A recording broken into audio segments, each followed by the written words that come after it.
So after 4 weeks of play of high school football, the question is, can anybody score on Springdale Harbor? Hi, and welcome to Prep Rally. This is the recap show, recapping Friday's games.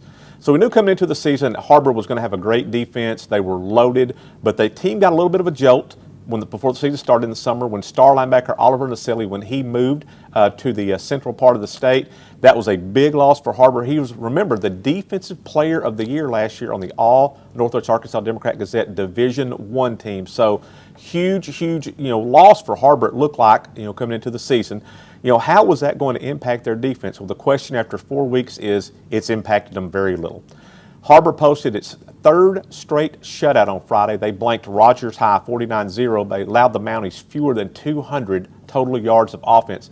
The Wildcats got two big picks early in the game. Tevin Eckwood came up with an interception. Blaze Brothers came up with an interception. Both of those were turned into touchdowns, and the route was on. Scotty Borderland, he covered that game for the Northwest Arkansas Democrat-Gazette. Let's go to Scotty right now.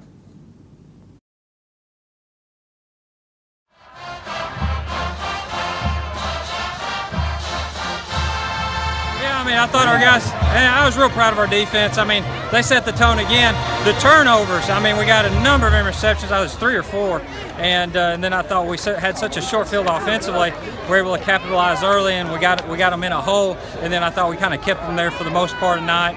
And defense continues to set the tone for us. I think kicking games still doing some good things. Bentonville West went down to the River Valley to open up league play at Van Buren on Friday, and the Wolverines made big plays in all three phases, offensive, defensive, and special teams, in a 43-28 win over the Pointers. Will Jarrett, the junior quarterback for West, he had 2 touchdown passes, and West also returned a blocked field goal for a touchdown as the Wolverines improved to 4-0. Springdale High traveled a few miles over to Rogers on Friday looking to keep its hot season started. The Bulldogs were 3-0 coming into the game, and now they are 4-0 after their 44-7 win over the Mounties. The Bulldogs were out running back Garrett Vaughn. He injured his hand the week before, so it's going to be interesting to see how they were going to recover from that. Well, Jonathan Lopez stepped up in a big way for the Bulldogs. He had 172 yards rushing and scored 3 touchdowns as Springdale is off to its best start since 2005. The Red Dogs are 4-0. Bentonville, Fayetteville, they have staged some pretty big games, and they have ruled the 7A West Conference for the past decade, and they met to open league play on Friday at Bentonville. Now, both teams have kind of struggled early in the season. They were both 1-2 coming into the game, but Bentonville's feeling a whole lot better now after they defeated Fayetteville 32-27 on Friday at Tiger Stadium. The Tigers came up with a big stop, forced a fumble late in the game to preserve that win. Henry Apple covered that game for the Northwest Arkansas Democrat-Gazette.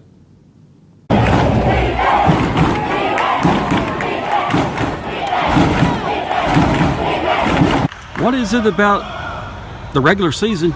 You guys just have the upper hand on them no matter what. It's now 13 straight wins. Yeah, I think there's something to that. I think our kids believe that they're going to win it. Whether it has to do with the streak or not, they're very prideful in beating those guys. And I'm proud of them for that because they worked hard this week, and this was important to them. Yeah, and for the first time, I know we talked about this in midweek, the turnover bug. It has bitten you a bunch, but today, no turnovers. Yeah, how awesome is that? Because if you knew how much time we spent on, drilling that and ball security drills and preaching that for our kids to really, we had to really talk numbers with them and understand that we're -8 in that category with 10 turnovers, only 2 on the defensive side. You're not winning football games that way, so we challenged them and they answered. Yeah, we're self-inflicted. And they did a nice job. I'm not taking anything away from Bentonville, but we have so many things that we can't get over ourselves. And until we get over ourselves, we're going to struggle to win. But we've got to find a way to get over ourselves. Yeah, it seemed like you started to get the momentum. You tied the score 17, but then they come right back. Reverse pass. Yeah. The reverse pass got us. That's the stuff I'm talking about. Our eyes are wrong. We're not disciplined enough right there, and boom. Good teams hurt you that way. They did. Yeah, and you had the chance. You cut it to 32-27. Great 4th down stop. Yep. Just Yeah. I don't know, not a timer, then self-inflicted again. Our kids are playing hard. They've played hard all year. I'm proud of their effort and how hard they play. It's just the things that we've got to get fixed within ourselves. You know, the little things that we've got to fix, and it's not effort. It's not effort at all. Our kids are playing hard. Yeah. So we'll take a break right here. When we come back, we'll recap games in the lower classifications. Here are some great photos taken by our NWADG photo staff from Friday's games.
In Class 6A last week, Siloam Springs made that long road trip to Sheridan. They were looking to win their second straight game after they had defeated Van Buren the week before, and the Panthers came up with a big 31-24 win to open up 6A West Conference play.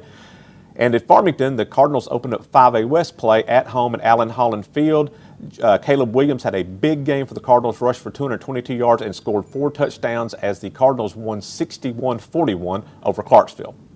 Moving down to Class 4A, Pea Ridge and Prairie Grove, they are each undefeated. The Blackhawks ran all over Gentry 47-18, while Prairie Grove went to Huntsville, had no problems there, and rolled to a 41-14 win.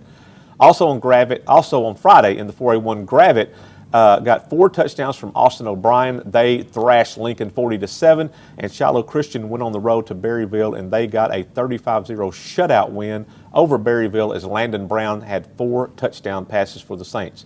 Moving down to Class 3A, Elkins. They opened up 3A1 conference play with a big win. Chance Jones ran for 3 touchdowns and returned to kickoff 81 yards for another touchdown as Elkins cruised past Yellville Summit in a big one there. And Greenland made the long trip over to Clinton. Clinton came out with a win in that one, 31-6. So that's it for this week's recap edition of Prep Rally. Be sure and join us on Friday as we bring you the preview of this week's games, and also we bring back Rick Fires for his expert picks. Be sure and join us, and be sure and check out more prep coverage in the Arkansas Democrat-Gazette as well as at arpreps.com. Thanks for watching, and we'll see you next time on Prep Rally.